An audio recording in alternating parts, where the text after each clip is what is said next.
नमस्कार, आप देख रहे हैं न्यूज़ वन इंडिया और मैं हूं आपके साथ अमृता चौहान। खबर देहरादून से। मुख्यमंत्री पुष्कर सिंह धामी ने बयान दिया है। केदारनाथ धाम में दूसरे चरण के काम के लिए 114 करोड़ की धनराशि आई है। जल्दी ही शिलान्यास करवाया जाएगा। पुष्कर सिंह धामी बद्रीनाथ जी का भी मास्टर प्लान तैयार करने की बात कही है। CSR के माध्यम से 250 करोड़ रुपए का पैसा आ गया है। तो ये तमाम बातें कही हैं सीएम धामी ने। PWD ने एक नया डेडिकेटेड डिवीजन बना दिया है। 15 सितंबर से सड़कों को गड्ढा मुक्त करने का अभियान शुरू होगा और साथ ही उन्होंने कहा है कि हम जो काम शुरू करेंगे उसको पूरा भी करेंगे, केवल घोषणाएं करने वाले नहीं हैं हम। तो पुष्कर सिंह धामी ने ये तमाम बातें कही और साथ ही उन्होंने कहा कि जिस काम का शिलान्यास करेंगे उसका लोकार्पण भी करेंगे। बेरोजगारी के खिलाफ मिलकर युद्ध करना है। सीएम ने कहा है कि आजीविका मिशन के तहत 119 करोड़ रुपए की धनराशि देने का भी प्रावधान है। तो ये तमाम ऐलान किए हैं पुष्कर सिंह धामी ने। आजीविका मिशन के तहत 119 करोड़ रुपए की धनराशि देने की बात कही। तो बड़ी खबर देहरादून से। केदारनाथ धाम में दूसरे चरण के काम के लिए 114 करोड़ की धनराशि आने की बात कही है। साथ ही उन्होंने कहा है कि जो भी हमने वादे किए हैं उसे पूरा करेंगे, जिसका भी हम शिलान्यास करेंगे उसका लोकार्पण भी करेंगे। CSR के माध्यम से 250 करोड़ रुपए का पैसा आया है।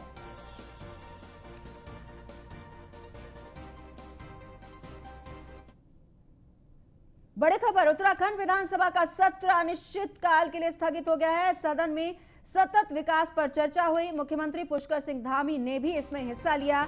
सतत विकास पर सदन में सीएम पुष्कर सिंह धामी ने कहा कि सरकार हर संभव तरीके से लोगों की मदद कर रही है। यात्रा काल में प्रभावितों को हर संभव मदद भी दी गई है।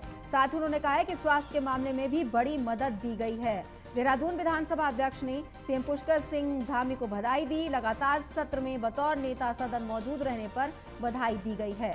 तो यात्रा काल में प्रभावितों को हर संभव मदद दी गई, ये बात उन्होंने कही है। और साथ ही स्वास्थ्य के मामले में भी बड़ी मदद दी है। पुष्कर सिंह धामी ने ये बात कही। देहरादून विधानसभा अध्यक्ष ने सीएम पुष्कर सिंह धामी को बधाई भी दी कि वो लगातार सदन में आते रहे हैं और उनके मौजूद रहने पर उन्हें बधाई दी गई विधानसभा अध्यक्ष की तरफ से। तो विधानसभा का सत्र अनिश्चितकाल के लिए स्थगित हो गया है और सदन में सतत विकास पर चर्चा हुई।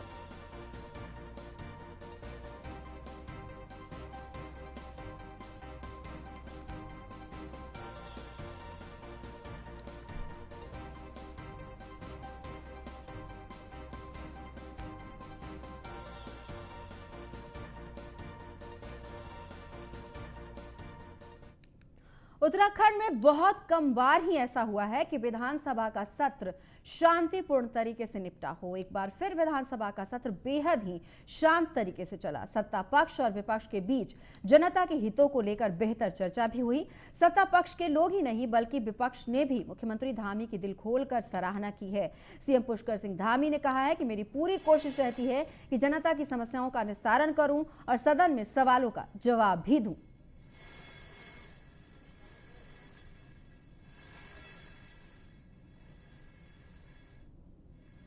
तो विपक्ष ने भी सीएम पुष्कर धामी की जमकर तारीफ की। विधानसभा का सत्र शांतिपूर्वक चला है और इसी को लेकर विपक्ष ने भी यहां पर तारीफ की है धामी की, सीएम धामी की।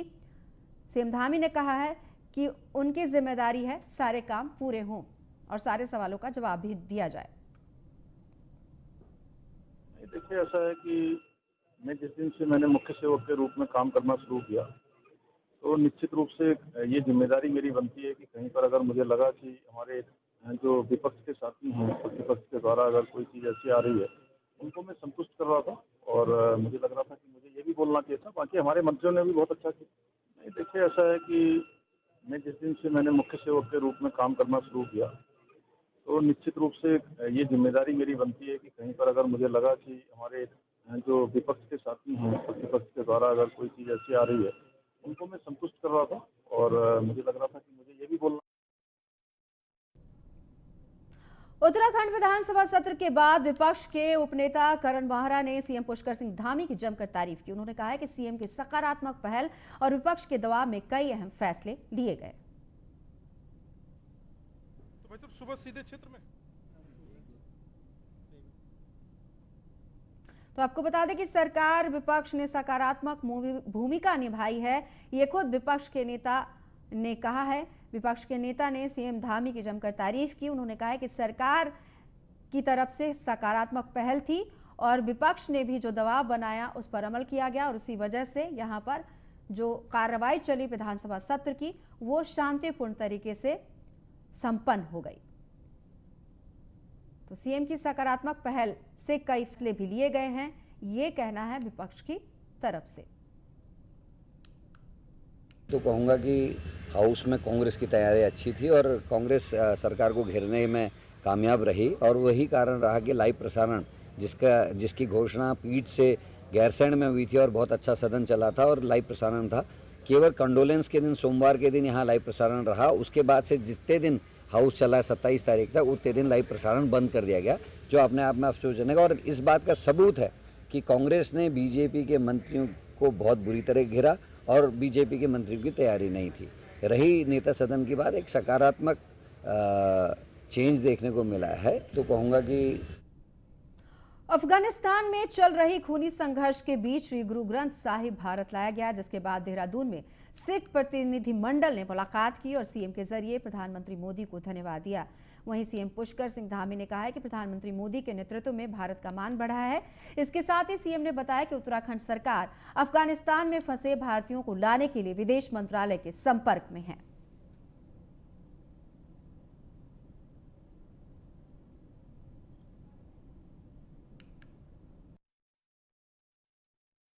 प्रधानमंत्री श्री नरेंद्र मोदी जी का धन्यवाद करने के लिए आए हैं, क्योंकि जो अफगानिस्तान से गुरु ग्रंथ साहब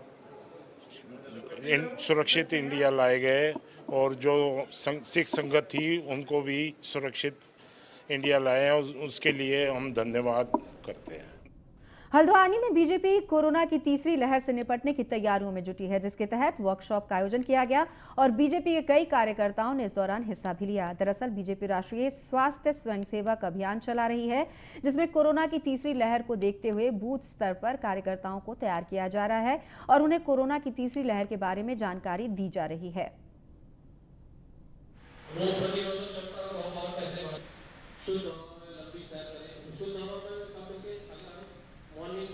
तो वो सबसे बढ़िया हमारा जो है वो सुबह उठ करके हम लोग वॉक करते हैं। तो बीजेपी का राष्ट्रीय स्वास्थ्य सेवक संघ अभियान चला रही है और तीसरी लहर के आने से पहले ही तमाम तैयारियां की जा रही है। हल्द्वानी में बीजेपी कार्यकर्ताओं ने वर्कशॉप का आयोजन किया और उसमें उन्हें ये जानकारी दी गई कि किस तरह से उन्हें तीसरी लहर से बचना है और इसी की तमाम तैयारियों में जुटी हुई है। बीजेपी के कार्यकर्ता जुटे हुए हैं, बीजेपी के नेता जुटे हुए हैं और संघ के स्वास्थ्य स्वयंसेवक संघ इस अभियान को चला रही है।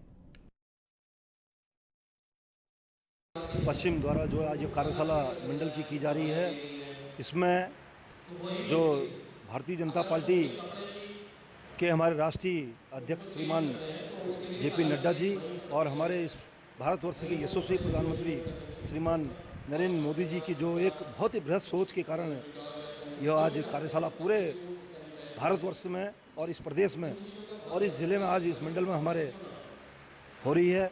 इसमें हमारे सभी बूथों में, हमारे इस मंडल में 132 बूथ हैं। इन बूथों में 132 बूथों में दो कार्यकर्ता हमने स्वयंसेवक बनाए हैं। बीजेपी प्रदेश मुख्यालय देहरादून में बीजेपी के वरिष्ठ नेता उत्तर प्रदेश के पूर्व मुख्यमंत्री कल्याण सिंह को श्रद्धांजलि दी गई। श्रद्धांजलि कार्यक्रम में प्रदेश अध्यक्ष मदन कौशिक, मुख्यमंत्री पुष्कर सिंह धामी समेत कई मंत्री, विधायक और संगठन के पदाधिकारी और कार्यकर्ता मौजूद रहे। कार्यक्रम को लेकर बीजेपी प्रदेश अध्यक्ष मदन कौशिक का कहना है कि प्रदेश भाजपा के सभी मंडल स्तर पर श्रद्धांजलि कार्यक्रम रखा गया है, जिससे हम सही मायनों में दिवंगत कल्याण सिंह जी के कार्यों को याद कर सके और उन्हें नमन कर सके।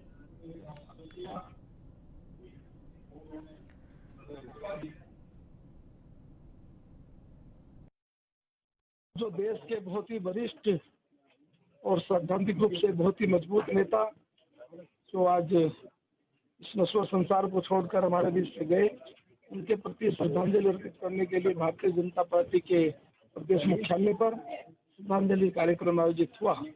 इसमें प्रदेश के मुख्यमंत्री आदरणीय पुष्कर सिंह धामी जी और हमारे अनेक वरिष्ठ नेतागण यहाँ उपस्थित रहे।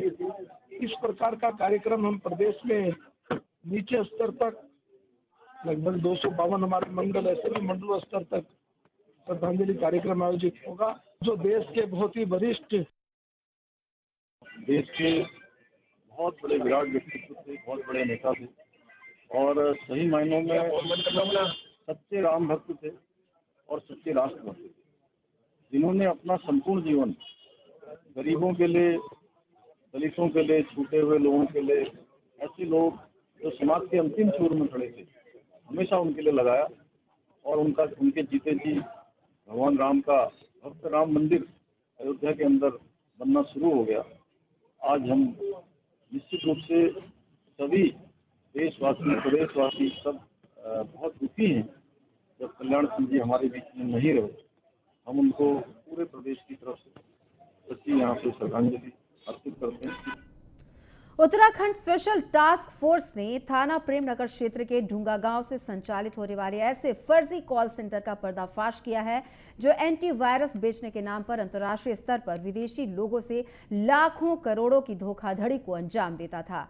एसटीएफ की इस कार्रवाई में गिरोह के 2 सदस्यों को गिरफ्तार किया गया है। इस गैंग का सरगना बिहार के पटना का रहने वाला है जो अभी गिरफ्त से बाहर है। उसकी तलाश में एसटीएफ की कार्रवाई जारी है। एसटीएफ के मुताबिक ढूंगा गांव में एक मकान से संचालित किए जाने वाला यह कॉल सेंटर विदेशी लोगों को एंटीवायरस बेचने के नाम पर चलाया जा रहा था। कॉल सेंटर चलाने के लिए गिरोह ने इस भवन को देहरादून के दूरस्थ गांव में संचालित करने के लिए 1,50,000 रुपए प्रति माह के किराए पर लिया था।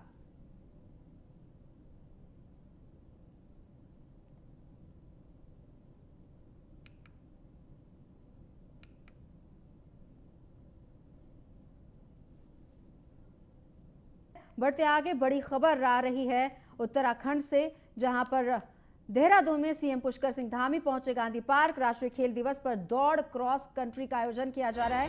सीएम ने क्रॉस कंट्री रेस को हरी झंडी दिखाकर रवाना किया है। युवाओं के साथ सीएम धामी ने जॉगिंग भी की है। अपने आवास तक पैदल जाने का फैसला किया। राज्य सरकार युवाओं के लिए बड़ी खेल नीति ला रही है। सरकार खेलों और खिलाड़ियों को लेकर तैयारी भी कर रही है। तो युवाओं के साथ सीएम धामी ने भी जॉगिंग की। इन तस्वीरों में देखिए कि किस तरह से वो लोगों के साथ वो जॉगिंग करते हुए नजर आ रहे हैं। दौड़ क्रॉस कंट्री का आयोजन किया गया है देहरादून में और इसी के तहत सीएम तस्वीरों में देखिए दौड़ते हुए नजर आए। यहां पर उन्होंने कहा है कि खेल को आगे बढ़ाया जाएगा। सीएम पुष्कर सिंह धामी पहुंचे क्रॉस कंट्री, जहां पर क्रॉस कंट्री का आयोजन किया गया।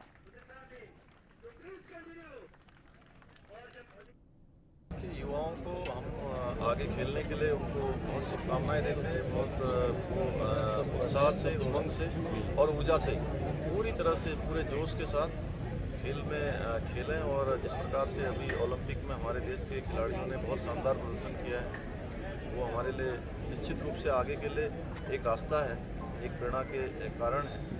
और हम कोशिश करेंगे कि हमारे प्रदेश में भी अच्छी खेल नीति जो हम बनाने वाले हैं, अच्छी खेल नीति बनाएंगे, जिससे कि सामान्य वर्ग से ऐसे खिलाड़ी जो किन्हीं कमियों। और सुदीप जैन हमारे साथ जुड़ गए हैं ज्यादा जानकारी के लिए लाइव। सुदीप, जिस तरह से जॉगिंग करते हुए नजर आए आम लोगों के साथ सीएम धामी, एक समाज को उन्होंने संदेश दिया कि वो खेल के को भी आगे बढ़ाएंगे प्रदेश में। ही गांधी पार्क पहुंचे और उन्होंने अपने संबोधन में संकेत दिया कि मैं आप सभी के साथ दौड़ूंगा, जॉगिंग करते हुए, पैदल चलते हुए अपने घर जाऊंगा। ये सुनते ही लोगों में उत्साह भर गया और लोगों ने तालियां बजाकर उनका अभिवादन भी किया। मुख्यमंत्री ने अपने संबोधन में ये कहा है कि राज्य सरकार युवाओं के लिए, युवा खिलाड़ियों के लिए बहुत गंभीर है। इसके लिए राज्य सरकार अपनी नई खेल नीति बहुत जल्द लेकर आ रही है। इसमें युवा खिलाड़ियों के खान पान से लेकर उनके मासिक खर्च का ख्याल रखा जाएगा, अच्छे कोचेस मिले, अच्छी वो तैयारी कर सके, इसकी सरकार पर्याप्त तैयारी कर रही है। मुख्यमंत्री जब गांधी पार्क में झंडी दिखाकर अलग अलग ग्रुपों को रवाना कर रहे थे, उसके बाद एक ग्रुप के साथ वो खुद भी अपने कैबिनेट मंत्री और विधायक के साथ दौड़ने लगे। ये देखकर हर कोई हैरान था। मुख्यमंत्री ने जो कहा वो किया भी। जी, सुदीप, जिस तरह से यहाँ पर आम लोगों के बीच वो जॉगिंग कर रहे थे, तो ये एक कहीं ना कहीं मैसेज तो जाता है कि जो प्रदेश के मुखिया हैं वो आम जन के मुखिया हैं, बहुत ही डाउन टू अर्थ हैं, जो लोगों के बीच जाने से भी नहीं कतराते, उनके कदम से कदम भी मिला सकते हैं। देखिए, बात बिल्कुल सही है। मुख्यमंत्री ने सदन के तौर पे विपक्ष को अपना दीवाना बना लिया। विपक्ष में कल उपनेता विपक्ष ने उनकी प्रशंसा कर दी, हरीश धामी उनकी प्रशंसा कर ही चुके हैं, और आज हमने देखा कि वो आमजन के बीच से किसी भी व्यक्ति ने जिसने मुख्यमंत्री के साथ सेल्फी लेना चाहा, बात करना चाहा, किसी को नहीं रोका गया।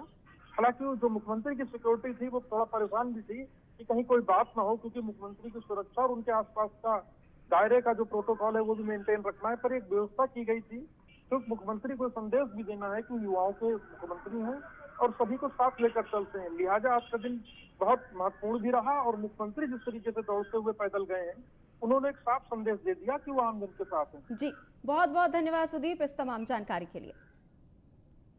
देहरादून के डोईवाला स्थित रानी पोखरी पुल टूटने के बाद भले ही मुख्यमंत्री धामी और मंत्री सतपाल महाराज की ओर से जांच के आदेश दे दिए गए हों, लेकिन इस पुल को लेकर ऐसी तस्वीरें भी सामने आई हैं जो साफ बयां कर रही हैं कि किस तरीके से सारे नियम कानून ताक पर रखकर पुल के नीचे से खनन सामग्री निकाली गई, जिस वजह से पुल की नींव कमजोर हो गई।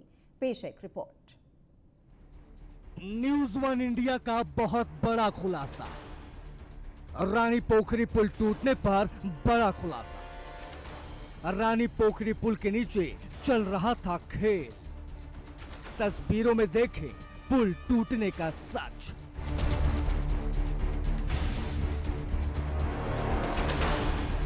देहरादून के डोईवाला में रानी पोखरी पुल टूटने के बाद भले ही मुख्यमंत्री धामी और मंत्री सतपाल महाराज की ओर से जांच के आदेश दे दिए गए हों, लेकिन इस पुल को लेकर ऐसी तस्वीरें भी सामने आई हैं जो साफ बयां कर रही हैं कि किस तरीके से सारे नियम कानून ताक पर रखकर पुल के नीचे से खनन सामग्री निकाली गई। इतना ही नहीं, भारी भरकम गड्ढे भी पुल के नीचे कर दिए गए थे। दरअसल न्यूज़ वन इंडिया के पास दिसंबर 2020 की कुछ ऐसी तस्वीरें हैं जो रानी पोखरी पुल के टूटने के कारण को पुख्ता कर रही हैं। लोक निर्माण विभाग की ओर से पुल को बचाने के लिए 34 लाख की लागत से ब्लॉक और सुरक्षा दीवार बनाई गई। इसके लिए खनन सामग्री पुल के नीचे से ही उठाई गई। ये सारा खेल PWD अधिकारियों की मिलीभगत से हो रहा था। अब भले ही जांच की बात की जा रही हो, लेकिन 1 साल पहले ही ठेकेदारों ने पुल की नींव हिला डाली। ऐसे में अब उनके खिलाफ कोई कार्रवाई होगी, ये बड़ा सवाल है। अवैध खनन की वजह से पुल कमजोर हुआ। PWD अफसरों की मिलीभगत से हुआ अवैध खनन। नियम कानून ताक पर रखकर जमकर खनन हुआ। पुल के नीचे से खनन सामग्री उठाई गई। 1 साल पहले ही ठेकेदारों ने पुल की नींव हिला डाली थी। मरम्मत कार्य में पुल के नीचे से जमकर खनन हुआ। 100 मीटर की दूरी तक खनन पूर्ण रूप से प्रतिबंधित है।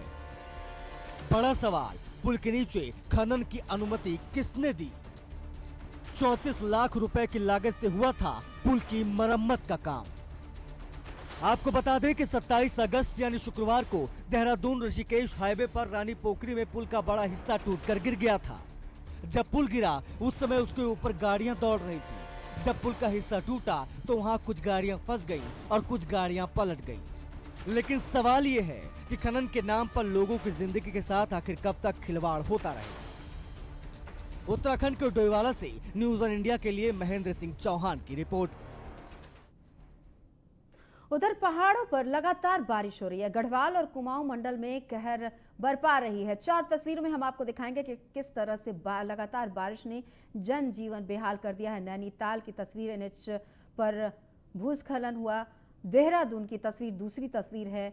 तीसरी तस्वीर लालकुआं की है। दूसरी तस्वीर बिंदाल पुल तक पानी भर गया। रेल पटरी पर पानी भर गया लालकुआं में। और टिहरी की ये चौथी तस्वीर हम आपको दिखा रहे हैं, जहां पर बद्रीनाथ हाईवे बंद हो चुका है बारिश की वजह से। नैनीताल हल्द्वानी हाईवे पर डॉन बास्को स्कूल के पास भारी भूस्खलन हुआ, जिससे यातायात बाधित हो गया। वहीं भारी बारिश के बाद देहरादून की बिंदाल नदी में भी बाढ़ जैसे हालात दिखाई दिए। बिंदाल पुल के पास बारिश का पानी नदी छोड़कर सड़क पर आने लगा। हल्द्वानी के लालकुआं में भी शुक्रवार देर रात से लगातार हुई बारिश के बाद जनजीवन अस्त व्यस्त हो गया। वहीं रेलवे ट्रैक पर पानी भर जाने से कई ट्रेनों का संचालन बाधित रहा। लगातार हो रही बारिश के कारण भूस्खलन और भू धसाव से टिहरी जिला प्रशासन ने ऋषिकेश बद्रीनाथ राष्ट्रीय राजमार्ग 58 को तपोवन से मलेथा तक अनिश्चितकाल के लिए बंद कर दिया है। लोगों को पहाड़ की यात्रा टालने की सलाह दी गई है।